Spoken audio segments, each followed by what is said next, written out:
Okay, hey, how's it going? This is the next episode of my podcast. I call it, you already know because you've seen the title, Fake Celebrity Interviews, Not Real, Didn't Happen, and Other Stuff. Okay, so there's 5 sections. And the main section is this fake interview with a celebrity. But the first section is what I'm doing right now. And the first section is called One Joke, One Story. So basically, I write jokes and I write them down and I save them. So I tell a joke that I make up and I don't filter it. I just do whatever, even if I don't even think they're funny, I still do them because I wrote them down. So they're not funny, but that's fine. And then I have one story, and the story goes, I did a show on the Toronto Fringe Festival, and it was called Stupid is Good. And what I did was I wrote down in a binder, and the binder's right here, stories of my life, things that happened and thought were interesting, fun facts that I learned, and also I liked just little things that I thought of, little musings. Okay, might as well get started. Okay, so one story. No, one joke first. So you know what I would do? Okay, this is a joke. You know what I wanted to do? I wrote down all my sexual conquests, and I thought we could go through them. And then, yeah, and I could tell you all about it and have a laugh. So, my sexual conquest list is, my list is empty. I have no list. That's how great I am with sexual conquest. Okay, that's the joke. I kind of ruined it. I don't know how to say that right. The list is empty. Okay, that's the joke. Joke's on me. Okay, one story. I have the binder here. One story. Here we go. Have you ever heard of the term going cold turkey? It usually means you're going to stop doing something, usually stop smoking. It usually means you're going to stop right away, and I think with no help, with no real help, you're just going to stop. Just automatically. You're just going to go cold turkey. So a guy at work said he was going to go cold turkey and stop smoking. My other coworker thought it meant that you just eat cold turkey as your diet to help you quit smoking. That's what the guy thought. I guess that is an honest mistake. It was funny. The guy quitting smoking would walk around the store, I worked in a grocery store, and eat cold turkey meat, sandwich meat, for the rest of the day just to make fun of the guy. Yeah, I remember that. So that's the story. He thought that cold turkey meant that you ate cold turkey instead of smoking. Or I guess whenever you get the urge. So the guy, he was an older guy. And the guy that thought the stupid thing, he was a younger guy. He was a teenager, part-timer. So the old guy bought a thing of turkey sandwich meat, and he started eating it while he worked. I thought it was funny. Okay, that's the end of this section. Next section. Okay, this is the next section of the podcast. This is basically the main section because this is why I did the podcast in the first place. It's the fake celebrity interview. So, okay. I'll just get started. We've fake interview celebrities. We don't interview them. We sit down with them. We don't sit down with them. Okay. Anyways, let's get started. Hello.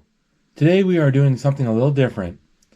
Usually I interview a celebrity, but occasionally we interview someone unconventional. Today is that day. Today we are interviewing a producer of blaxploitation movies. Thomas Brownman. Thank you, Thomas, for coming in to do this interview. No problem.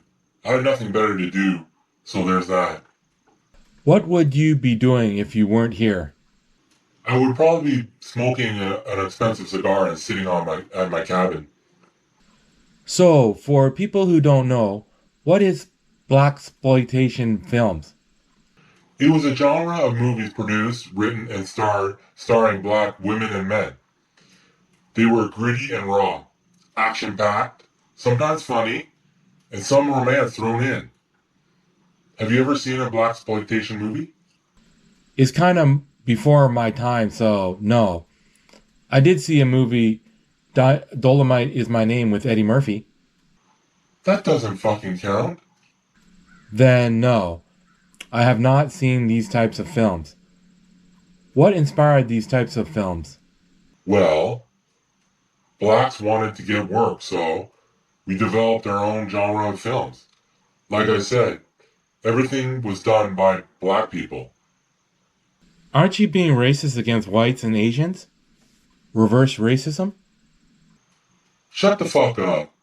Hollywood was racist against us, so we reacted to that. Shut the fuck up. I don't know much about this topic. I have the most fun interviewing people and talking about subjects I don't know much of.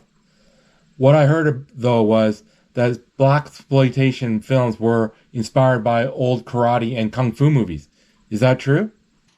That is slightly true. Lots of blacks watched those movies. I heard Shaquille O'Neal loved kung fu movies. I would say our movies inspired action movies like John Wick and The Transporter. I don't know about that. Shut your mouth. You don't know anything, do you? I'm from Canada. I don't think blaxploitation movies were popular in Canada. I think it was just don't. I think you just don't have any black friends, am I right? True. I don't have any black friends, and even if I did, I wouldn't have friends the right age for when blaxploitation movies were popular. When were these movies popular? I would say late 60s to the early 80s. I would have just been born around that time. I watched Dolomite is My Name, and at the end it said Rudy Raymore made, I think, like $4 or $5 million. That's a lot of money back then. Rudy Ray Moore was a great man and a close friend. To be honest, he had deals on the side that people didn't know about, so that number is off by a few $1 million for sure.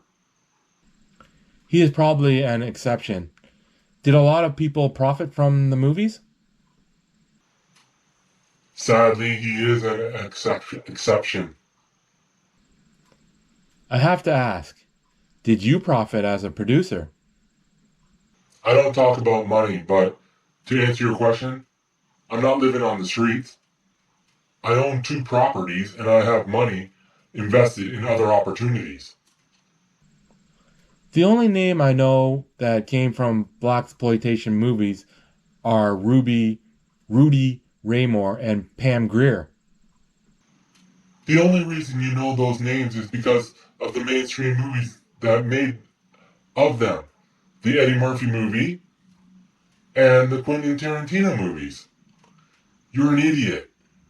You should know your cinema history if you're going to do interviews.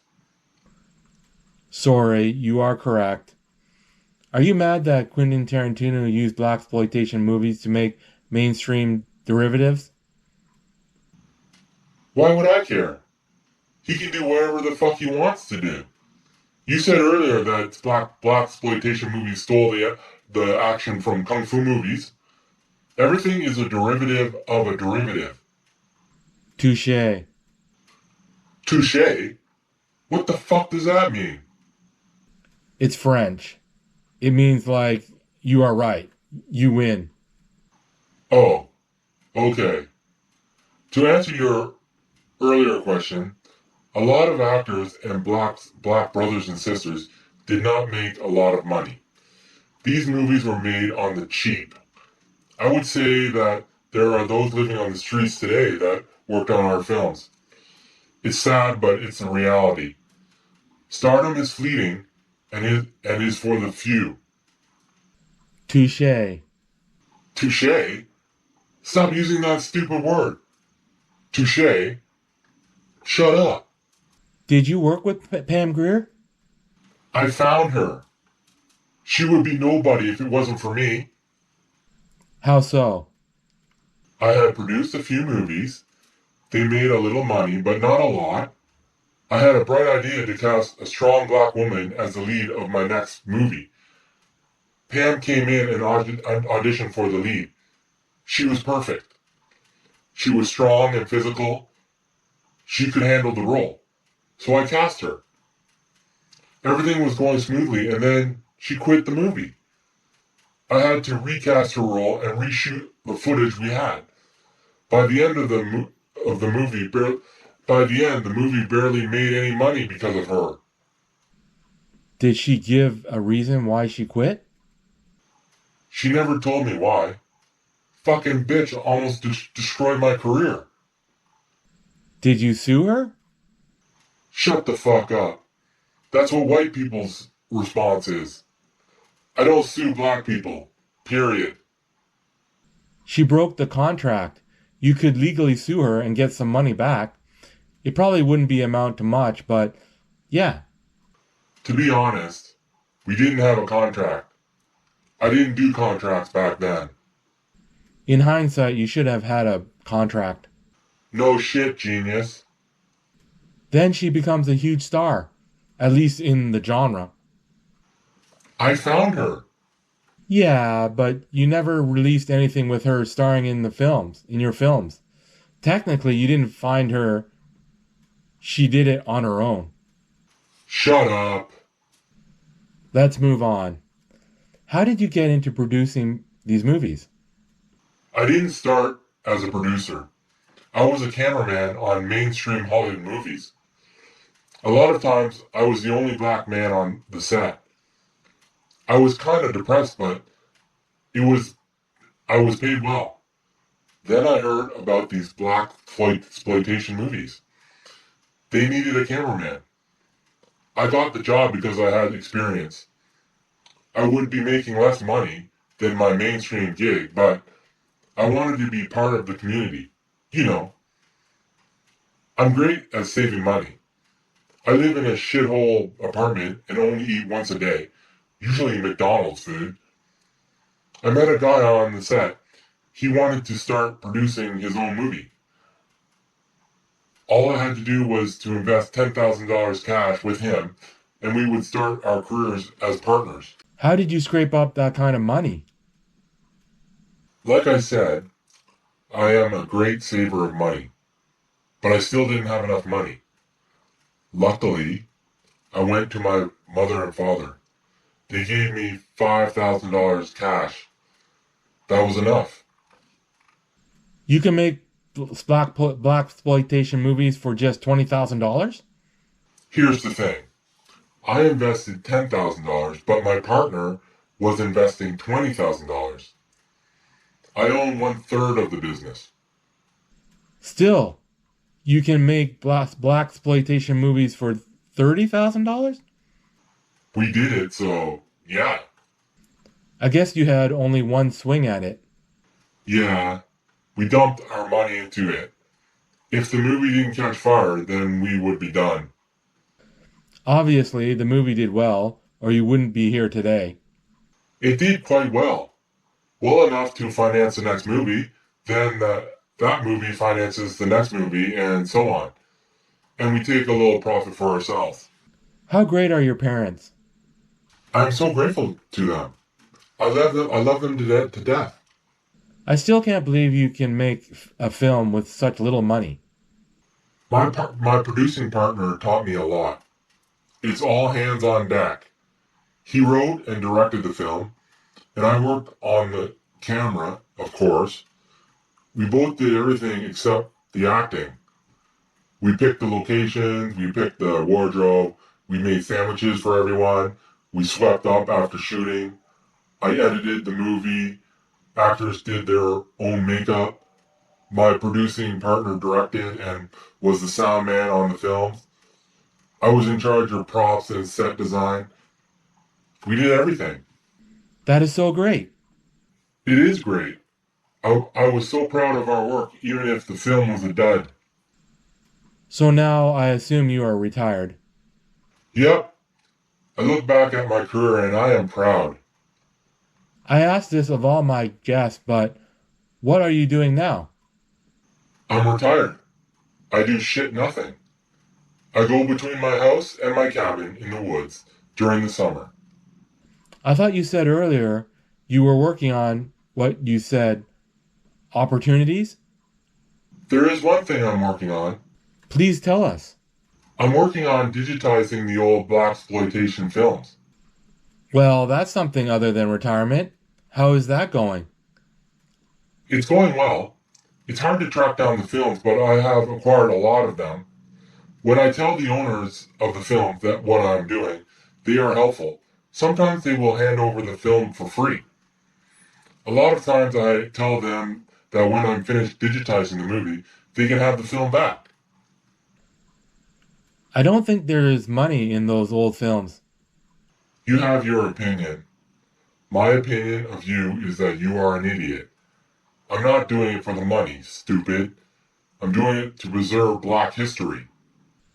I think you aren't the first person to do it. You might be right, idiot. I'm doing it anyways. Good luck with that. Stop calling me an idiot, please. Sorry. I just see that you are not a smart person. To end your question, I plan on having a traveling show showing the movies across America. Sounds interesting. Is there anything else you would like to say in this interview? I said it earlier, but I don't think you believe me. What is that? I was the one who found Pam Grier. No, you didn't. Yes, I did, idiot. You never released a film with her. I was the first to hire her, then the word got out around and I did, and then she got offers more roles. You could be right, but I say she was talented already. She didn't need you to become a star. Everything I know about her tells me she is a star and made it on her own merit. I gave her experience, even though we didn't finish the movie. I think she was poached from our movie. Oh, maybe that's what happened. I heard that happened a lot in the 60s, 70s, and 80s. I'm glad she became famous, Black Power and everything. I just want to get some credit for it. Let it be. Yeah, fine, whatever. Well, thank you, Thomas. I learned about blaxploitation movies today. Thank you for having me. I'm glad to be a spokesman for black film. That was interesting. I just wish you would stop calling me an idiot. Okay, on to the next section. Well, we'll talk a bit first. Okay. He calls me an idiot all the time. Nice guy. He seems like a good guy, though. He's passionate. He's a scrappy guy. Go-getter. Not afraid. Okay. Let's move on to the next section. Okay, this is the next section in the podcast. And we call it Emails from the Stars. So basically, someone texts me a question to ask a star.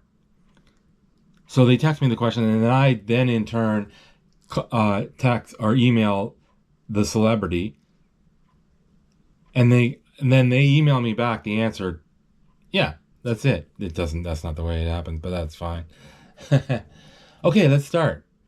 Okay, Greg F asks Kyle Dubas. I don't know if you know who Kyle Dubas is. It says in the email, you'll see. What happened to the Toronto Maple Leafs losing again in the first round? That's his question. Greg F asks. And here's his answer. Well, first, I'd like to introduce myself to those who don't know me. My name is Kyle Dubas, and I was president of hockey operations for the Toronto Maple Leafs. I have since moved on. My job was on the line because in the last 5 years of the Leafs made the playoffs, but in every year except one, we lost in the first round of the playoffs. What happened? There are a lot of factors at play in sports. Not enough talent? We had talent. Not enough experience? We made the playoffs every year. The answer to that question is the team wasn't committed to the process. It seemed like the team was just happy to make the playoffs. No hustle, no determination, no urgency. If you watch the games, the other teams hustled to the puck. They blocked shots. The other teams had heart.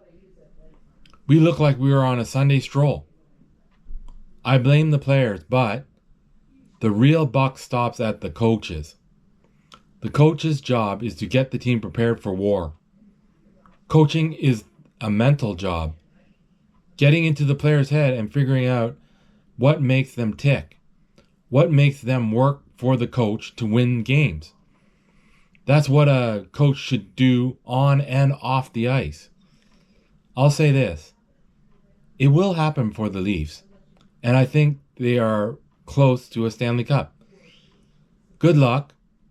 I have a new team to work for, so I am super busy. Okay. That was a Toronto Maple Leafs. That's a hockey and an NHL hockey team.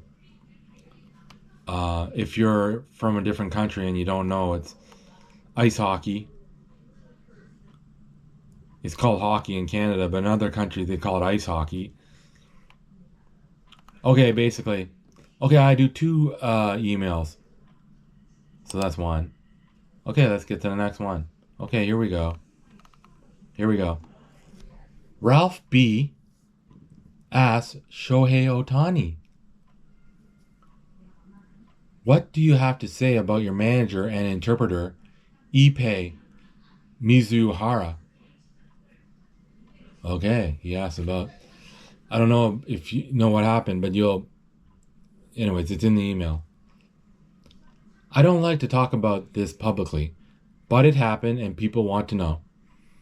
To anyone that doesn't know, Ippei Mizuhara was working for me and he embezzled over $10 million. The authorities caught him gambling with the money he took. I truly trusted him fully, and he goes and does this. I've learned a lot about the addiction of gambling. I wish they would ban gambling altogether, but that wouldn't solve anything. There would still be illegal gambling houses underground. To legalize it, the government can monitor it and also profit from it. I'm not one to worry about money. I'm just sad it came to this. My trust in people has diminished a little bit because of this incident. Please, gambling can be a fun hobby, but please control yourself. Don't lose more than you can. Realize you are probably going to lose. I used to gamble in my spare time, but now I'm going to think twice and maybe take less money to the casino. I usually play poker with friends and some blackjack. But if Ippei had asked me for the money, I would have let him borrow the money, but that's not how gambling addiction works. You get into a hole that you cannot get out of. You dig yourself a huge hole trying to get out of debt.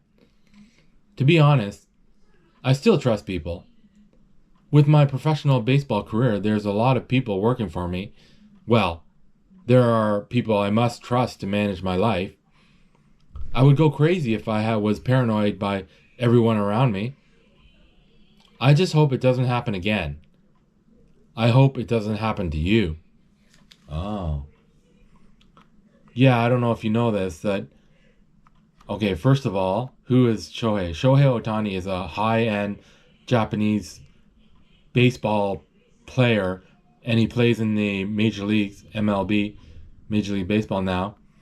And his interpreter and manager, Ippei Mizuhara, he took money from him because he was addicted to gambling, and he used it at a illegal gambling site, illegally gambling it, and the authorities caught him. The FBI caught him.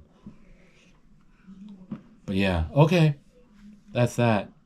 Okay, moving on to the next section. Okay, this is the next section. This section I call reading children's books backwards. Okay, I know you probably know exactly what it is because you've seen it before, but I always say what it is. So I get a book from the library, a children's book, and I read it backwards. I don't read the text backwards. I read from the last page first and the first page last. Okay, let's start. Okay, the picture. Huh. That's weird. In the back page, there's a picture of a river and a tree. I don't know if that makes any sense. And they're climbing the tree. Okay, here we go. Okay, here we go.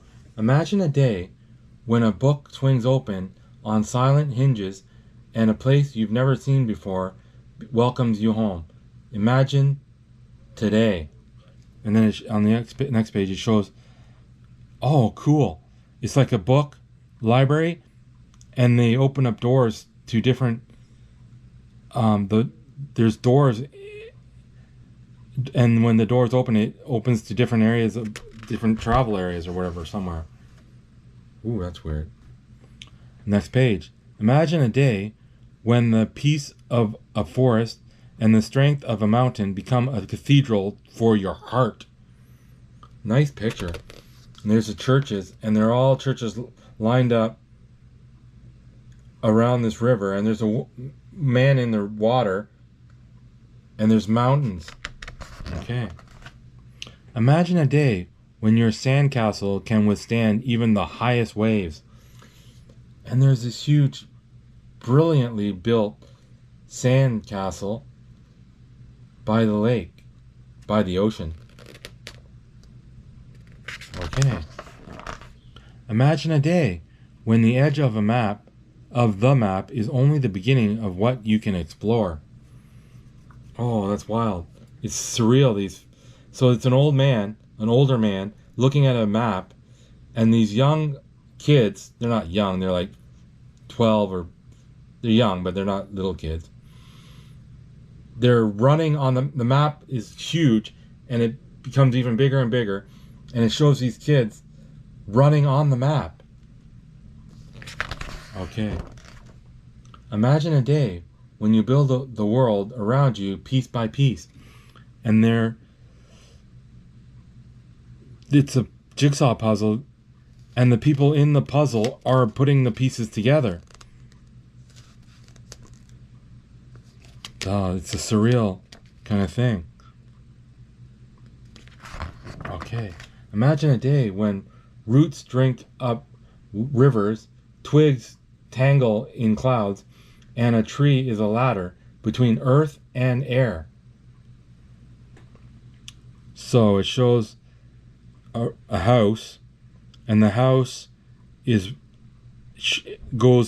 beside a river, and the river looks like roads, like a road, but it's actually a river, and there's a little walking bridge. And then if you go further on in the picture, the river turns into tree branches reaching for the sky. Surreal photos. Are pictures, they're not photos, they're images. Imagine a day when everything you build touches the sky. And it shows this city like New York, with high rises, and it shows this park. The high rises are in the back, and this girl on the park bench, she's building the skyscrapers with blocks, and she's like 10 years old. And the boy is up a tree, and he has to go up to the top of the tree, and he's putting a brick on the top of one of the highest skyscrapers from the tree. Wow. The photos are great. Imagine a day when autumn is a yellow canopy above you, a burnt orange carpet beneath, a road you have never ridden on before. So the photos, you really got to see the photos. There's a road, there's houses in the background, there's roads, but the road becomes the trees, the tops of the trees. There's a boy on the bottom on the road, but there's people riding their bikes on the tree tops. You gotta see the photos, that's too bad, or the images. Imagine a day when you don't need wings to soar. And it shows these two kids. It's the perspective is all screwed up. They're on a tree. They're on a tree swing, a rope swing, a swing, and they're swinging back and forth, but they're swinging above the house and above a tree, you're connected to a tree, but they're swinging above a tree, and there's houses in the background, and they're swinging above other houses. I can't describe them. They're so neat. Imagine a day when we build a moat, need not to keep strangers out, but to welcome them in. So, there's a river that's being built, and it's built with glass plant panels. The panels are the river that this woman is laying down these panels, and they become the river. And this man and woman are carrying these panels, walking on the river on top, and there's a boat, and there's a house by the river. It's hard to, it's all weird perspective illustrations. Imagine a day when you forgot how to fall. So it shows these two kids, or three kids, they're walking on these planks high up in the sky, and and there's skyscrapers, and there's all kinds, and they're above the ground, and they're walking with their hands out to balance themselves, and then there's a field, backyard, and then they're pretending, and it's really a fence that they're balancing on, but they're all in the background. It's all these skyscrapers. Imagine a day when your house enfolds you like a nest, rocking gently in the autumn wind. Enfolds you?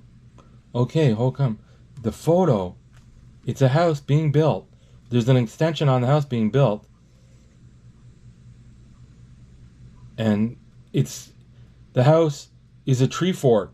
The house at one level is sitting on the ground, but on the next level, it's even, and they're building a tree fort, and at the bottom there's a tree that it's on top of, but yet it's an extension of the house. I can't describe it. It's so awesome. These images are so awesome.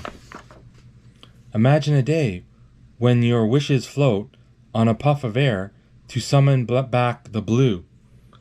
So what happens here? This woman is letting these balloons, blue balloons, that she's blowing up, and there's a million of them, and they're going up into the sky, and the balloons become the blue sky. Again, you got to see these. You got to see them. It's abstract. And there's two houses. And there's clouds. Okay, here we go. Imagine a day when grace and daring are all we need to build a bridge. And there's a bridge over the water with arches and pillars.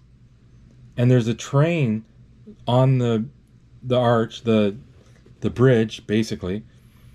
And the bridge is being held up, is built by people holding each other up.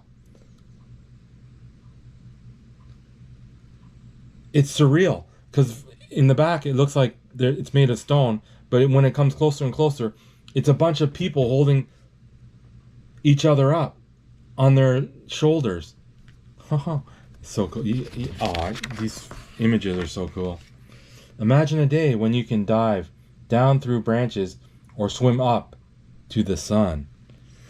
So here's the picture. The picture in the back, the very back, is the same one they used in this section. There's boats on the river, and they jump into the river, but the reflection of the tree is actually, they're climbing on the tree that's the reflection of the tree to the shore. But it's the reflection of the tree that's on the side that they're climbing on. They're climbing on the reflection on the river. Wow. That's all. The images are so awesome. Imagine a day. Ooh, that was cool. Written by Sarah L. Thompson. Paintings by Rob Gonsalves.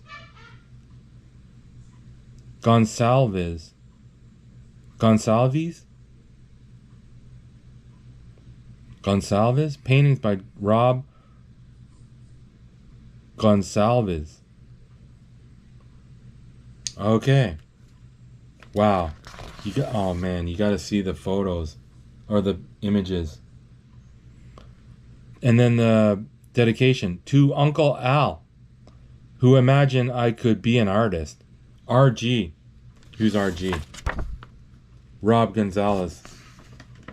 To Jane and Lori, who have always imagined great things for me. SLT. Sarah L. Thompson. Imagine a Day, it's called. Oh man, you got to see the images, the pictures, the paintings. They're like, what do you call that? Like, they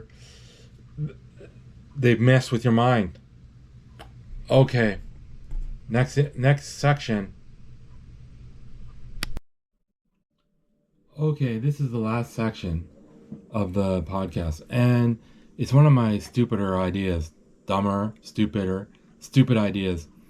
So you could stop watching now, because I just did it because I thought of it, and I'm just adding it on. So what it is I call it Tik Tok Zero. And what I do is I scroll through TikTok, and I look for a video with 0 comments or 0 likes. And then I stop. Once I get one like that, I stop. And if it has 0 likes, then I give it a like. And if it has 0 comments, then I add a comment. So actually, last episode, the last 2 recently ones, I do it for 5 minutes. And I took a whole 5 minutes and I never found one. But last week, I caught, the 2 weeks before that, I didn't get one in the 5 minutes. But last week, I got one. I made a comment. Okay, anyways, let's start. These kids are running a obstacle course. ESPN. Here's my advice to you Oh, today. Jim Rohn. Don't talk like they talk. Don't act like they act. Don't go where they go. Don't specialize in what they specialize in. I watch a lot of inspirational advice, motivational videos. So the algorithm shows me a lot of the different videos like that. Start with the simplest of disciplines. And don't be mean any of these disciplines. The smallest of disciplines starts the process of life. And simply, we work hard Oh, to keep commercial. things simple. And nature works Simple drink. The Barn Brothers. They rebuild stuff. And they fix old stuff. Old motorized vehicles. You're supposed to ride off into the sunset. And like lawnmowers and stuff. But my brother's fancier than Jen. Your brother sounds terrible. Right now. Juicy J. I watch a lot of Clash Royale. I used to play the game. Now I just watch it. I don't watch it as much anymore. Juicy J live. You ever see this Boston Be a Man? Oh, That this guy. You're gonna like it. Boston Be a Man on Instagram. It's hilarious. But he has one. He's like, if your wife's crying, Comedian. leave the room. Be a man. Commercial. Whenever you're stressed, Mel B. or Not you're Mel B. feeling Mel low, Robbins. or you're having a bad day, or you're feeling isolated or alone, I want you to make a playlist. Because anytime that you want to shift in your mood, you don't have to wait for lightning to strike. You can put a song on that you love, and you can let the song do the work. Have you ever had... Billy, Okay. is that another fucking beer? Is that another baby daddy? Oh, wait, it's just me. At least I'm only number 2, though, right? Fuck you. I'm getting really fucking tired of you. Sounds like number 3 Yep. on his way. Billy, is that another... Watch out. Oh no! Oh no! She fell into the water. First on the boat. Oh, she went right in between the boat and the dock. Oh my gosh. She didn't know that. No! That's so hard to look. The kid's working. It's a video of this girl wanting to do homework and using at a store using a video. Oh, the man that the employee says no, you can't use it, and then he gets a chair for her so that she can use it to do her homework. That's funny. That's very cute. Very nice of the man. He gets a high chair for her. She must not have a laptop. Stay on top of your Commercial. with personalized nudges. TD. I'm a comedian. Oh, what's his So name? you say funny things. John Lovitz. Funny. I can say anything and make it funny. Okay. Can you? No, I can't. I'm going to give you the word. I'm going to spell it out. You give me an example. I want to see how. I'm going to spell out the word, just one word, and let's see if you can make it funny. Because I can. H-E... I even can spell it out and be funny. Just do it. H-E-L-L-O. Oh, God. What's the word?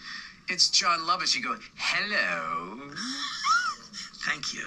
That's how you do it, yeah. Yes, hello. I forgot to put the timer on. You do Yeah, it. you know what you have? You have next door neighbor on a sitcom level. Oh, some live video. You can't comment on that. Oh, something's happening. They're saving a bird. It's caught up. It looks like an eagle. It has a bunch of stuff caught in his beak. These golfers found it, the bird, and there's strings all over him. I want to see the end of this, but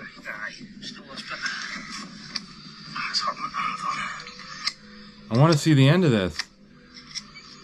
But I got things to do. Okay. Commercial.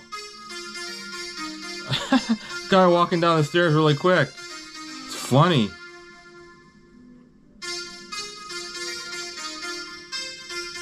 They're doing tricks. Oh, Rocky No Hands. I follow him. He's paralyzed from the neck down, but he plays video games with his mouth, with this special controller. How do you find that drive to do that hard work? Meth. Huh? I said meth. You gotta dangle that carrot in front of yourself, dude. Take something you want and say, listen, bitch, you can't have it till the work is done. I started microdosing it 2 months ago, and from the second I wake up to the moment I go to bed, it's all I care about. I'm having a little trouble with this because... It's not rocket science, brother. If I don't let myself smoke meth till I'm done with work, my 10-hour day of tasks, done in one. Really? Yeah. Wow. With RBC Olympian Sarah Mitten and Microdosing methamphetamine. Thank you. Bend in the hip. Commercial. Oh! A whale is taking down a boat. This guy... A whale just took down a boat. A small boat. Right over there. Crypto. As you guys can see. So I'm gonna look to buy here if the I price gotta- somehow drop there, of course, right? I'm gonna look to buy here and sell for a small profit. What is the Mel B. first step to I call it a Mel B. Mel Robbins. with especially a child that's older? So first, just be... Commercial. Guys, I gotta show you a crazy magic trick. You throw your card into this machine with $50 on it, and it magically turns into a PSA 10 Pokemon card. Whippy-doodle-dandy! I've seen this. Gosh, that was so Every fun. day I'm he's in trying to Facebook right now. get a Pokemon card worth $1,000. They're all staring at me. They're $50 to buy, but he's trying to find one that's $1,000 in the machine. Yeah, no, absolutely nobody. No one. And he's in Vegas, I think. Soccer ball. Prime. Coffee mug.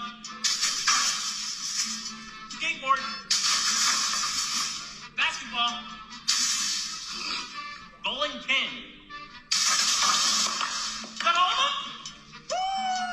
Wow. He's doing a little trick. Soccer ball. Anyways, I can't explain what he's doing. Okay, I'm gonna stop it. I tweeted this out I'll the do other a- day, 90%. I'll do a bunch of quick ones. How long will it take to charge my 2020? Another one bites the dust. Another one bites the dust. Yeah, you got the point. Skateboarding. Oh no! Oh, and he falls into the river. He falls into the lake. Okay, that's it for the video. I didn't find one. For the last little while, I haven't been able to find any videos with no likes or no comments. I found one last episode, but in the last 4 episodes I found one, and the other ones I hadn't. Okay, that's the end. So I hope you enjoyed, and I'm gonna sign off. Remember, live your life and see what happens. Okay, later.